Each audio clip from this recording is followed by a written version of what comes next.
જિલ્લા પંચાયતની મતગણતરીની વાત કરીએ તો જિલ્લા પંચાયતમાં બનાસકાંઠા જિલ્લા પંચાયતમાં 28 બેઠકો કોંગ્રેસને અને 26 બેઠકો ભારતીય જનતા પાર્ટી મળે છે।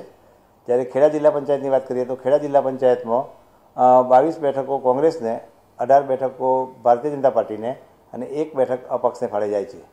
એટલે કે બંને બેઠકો કોંગ્રેસમાં બહુમતી આવે છે। આ ઉપરાંત ભચાઉ નગરપાલિકાની ચૂંટણીની કાર્યવાહી હાથ ધરવામાં આવી હતી અને ભચાઉ નગરપાલિકામાં કુલ 27 બેઠકો છે। તે પૈકી 22 બેઠકો કોંગ્રેસ પક્ષને, 5 બેઠકો એ બીજેપીને મળે છે। આ ઉપરાંત 15 તાલુકા પંચાયતોની ચૂંટણી હતી અને તેની ગણતરી પણ હાથ ધરવામાં આવી છે।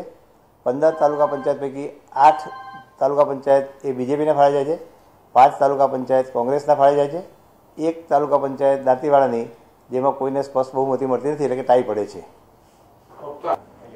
જિલ્લા પંચાયતની 3 બેઠકોની પેટા ચૂંટણી હતી અને આ 3 બેઠકો ભારતીય જનતા પાર્ટીને મળે છે।